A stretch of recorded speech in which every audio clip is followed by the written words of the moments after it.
It is July 4th, 2026, and something happened in the Middle East that most feeds are completely failing to interpret in its full strategic weight.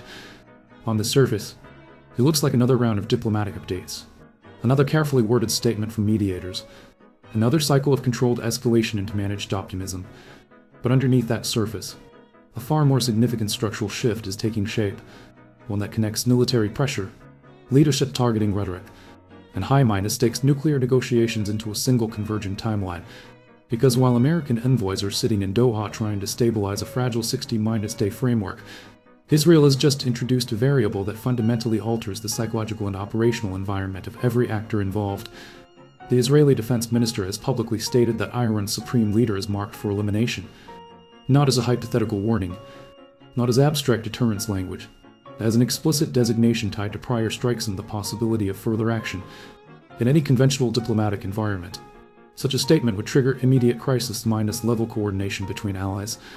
But in this case, what defines the moment is not the statement itself, but the silence that followed it from Washington. No clarification, no distancing, no formal objection, just silence. And in modern strategic communication environments, silence from a primary actor is never neutral. It functions as signal compression, allowing ambiguity to do the work that explicit messaging would normally carry. To understand why this matters, you have to place it inside the operational geometry of the current negotiations in Doha.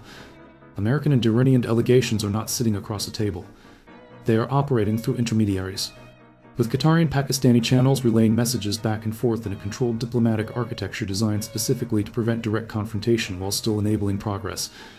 The framework itself is time-bound, structured around a roughly 60-day window intended to stabilize nuclear, maritime, and sanctions-related disputes before they escalate back into open conflict dynamics. And within that fragile system, even small signals become strategic events. Because while diplomacy is unfolding in hotel conference rooms, the broader theater is already under multi-domain pressure. Iran is dealing with internal insurgency patterns in its western provinces, with coordinated activity attributed to Kurdish armed factions operating across mountainous terrain. These are not isolated incidents in strategic terms. They represent a distributed pressure system operating along extended geography, testing the IRGC's ability to maintain operational coherence across fragmented terrain where conventional force projection is structurally disadvantaged. At the same time, resistance activity inside major Iranian cities has become more visible, shifting from symbolic expression into coordinated messaging campaigns that reflect growing internal fragmentation. And layered above that is the unresolved maritime dimension in the Strait of Hormuz, where shipping flows remain below pre-conflict levels despite partial stabilization attempts. Insurance premiums remain elevated, operational risk models remain volatile, and the economic system that normally underpins de-escalation remains only partially restored. This is the environment into which Israel's targeting declaration has been inserted, and it is critical to understand that this is not occurring in isolation. It is unfolding in the same week that Iranian military leadership experienced unexplained high-level casualties under disputed circumstances, in the same period where leadership visibility inside Iran remains unusually constrained, and at a moment where state media is compensating for lack of live leadership footage with artificial or archival representation. That detail alone is strategically significant, because visibility of command authority is not just symbolic in systems like this. It is structural. It stabilizes internal factional alignment. When visibility disappears, factional uncertainty increases. And in Iran's current system, factional structure is everything, because what sits underneath the political surface is not a unified decision-making hierarchy, but a layered architecture of competing institutional power centers. The diplomatic apparatus is trying to sustain negotiation momentum in Doha. The IRGC hardline structure is operating under its own strategic logic, shaped by deterrence posture, regional proxy calculations, and maritime leverage doctrine. And above both, a leadership structure that is simultaneously central to decision legitimacy and partially obscured from public operational visibility. This is where Israel's statement becomes strategically different from previous cycles of rhetoric, because it is not simply a warning. It is a signal that the leadership layer itself is now being treated as an active target set within a broader operational framework that has already demonstrated capability in executing high-precision, intelligence-driven strikes against Iranian strategic leadership in prior phases of the conflict. That historical precedent matters, because it transforms perception. It collapses the distance between threat language and demonstrated capability. And once that collapse occurs, negotiation dynamics change immediately, because every actor in Doha is now operating under a dual minus-track reality. On one track, diplomat intermediaries are attempting to stabilize a technical agreement covering enrichment constraints, sanction sequencing, maritime corridor governance, and verification mechanisms tied to international inspection frameworks.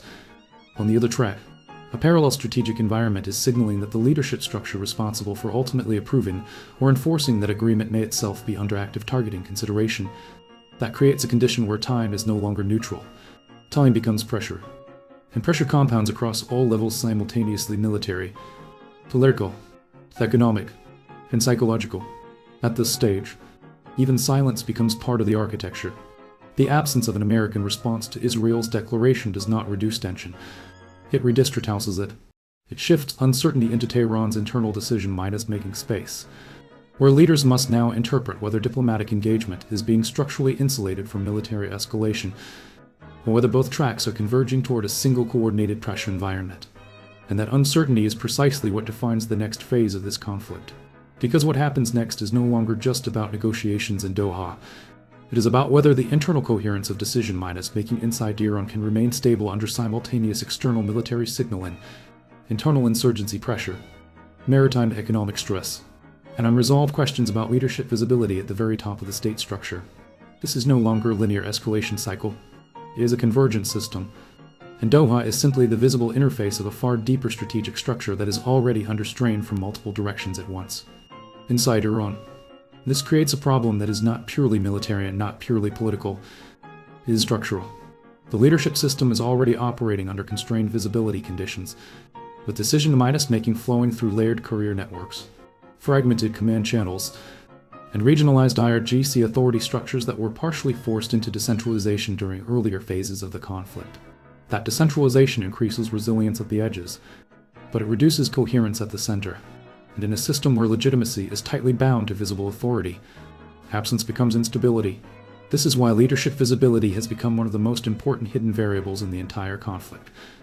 Because in parallel to the Doha negotiations, the internal Iranian system is experiencing three simultaneous stress lines. The first is insurgency pressure along its western regions, where Kurdish factions have increased operational tempo across multiple coordinated incidents. The second is urban resistance activity in Sarki metropolitan centers, which has shifted from symbolic protest behavior into more structured, distributed disruption patterns. And the third is economic compression, driven by partial sanctions relief on one hand and structural damage to export capacity on the other, creating volatility rather than recovery. None of these pressure lines are individually decisive, but together, they form a multi-vector stress environment that continuously drains institutional bandwidth.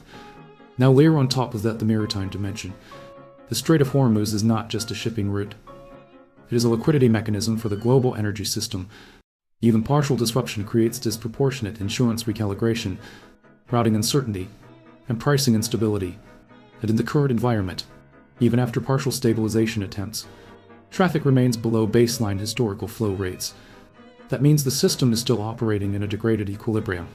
Not collapse, but not normal either. A sustained intermediate risk state. This matters because Iran's negotiating position is directly tied to its ability to restore predictable economic flows through that corridor. And this is exactly where the Doha framework becomes strategically fragile, because the 60-day memorandum is not just a diplomatic timeline. It is a synchronization attempt between three incompatible systems: Iran's internal factional structure, Israel's demonstrated intelligence and targeting capability, and the United States' attempt to stabilize a controlled de-escalation environment without losing leverage or regional deterrence posture. But synchronization only works when all systems interpret the same timeline in the same way. Right now, they do not. From Iran's perspective, the Doha process is a survival mechanism under extreme constraint conditions. From Israel's perspective, it is a window of operational opportunity in which leadership vulnerability may be highest. And from the United States' perspective, it is a managed escalation buffer designed to prevent regional spill over while extracting strategic concessions. Three different interpretations of the same clock. And that is why the targeting declaration matters so much. Because once leadership itself becomes part of the visible strategic equation, negotiation stops being purely about policy outcomes and becomes about personal survivability within the decision hierarchy. That changes incentives at the highest level of the system, not because diplomacy stops, but because diplomacy is now running in parallel with a declared threat against the authority required to finalize it. This creates a paradox inside the Iranian system. The leadership must demonstrate control in order to maintain legitimacy, but increasing visibility increases exposure. Reducing visibility increases survivability, but weakens internal authority projection. And in between those two constraints sits a negotiation process that requires authoritative decision execution in order to function. This is the core instability of the current phase. And it is why even minor signals from Doha are being treated as high-value intelligence inputs by all sides. When American envoys describe talks as going well, it is not just diplomatic language. It is a stabilization signal intended to prevent premature escalation cascades. When Israel issues public elimination designations, that is not just rhetoric. It is strategic pressure intended to influence decision timing. And when Iran responds with escalation language directed not only at Israel but at the United States, it is not just retaliation. It is an attempt to redefine the deterrence boundary conditions of the negotiation space. All of these signals are interacting inside the same constrained 60-day system. And beneath all of it, there is a second-order reality that almost never appears in official statements. Time is asymmetric. For diplomacy, time is procedural. For military planning, time is operational. For internal instability, time is exponential. The longer uncertainty persists, the more each internal stress line compounds rather than stabilizes, which means the system does not remain static during negotiation. It degrades or it consolidates. There is no neutral state, and that is why the next phase of this conflict will not be defined by a single strike, a single agreement, or a single declaration. It will be defined by whether the system converges towards stabilization under synchronized interpretation of the Doha framework, or whether it diverges into parallel escalation tracks where diplomacy, targeting doctrine, and internal instability begin reinforcing each other instead of constraining each other. Because once that feedback loop fully activates, control over escalation is no longer held by any single actor. It is distributed across the system itself, and at that point, even the most carefully constructed diplomatic framework stops functioning as a solution mechanism and becomes part of the escalation architecture. That is the real situation as of July 2026. Not a peace process, not a war phase, but a multi-layered strategic system operating under competing clocks, competing interpretations, and competing definitions of what resolution actually means. And every actor involved knows it, even if none of them can say it directly.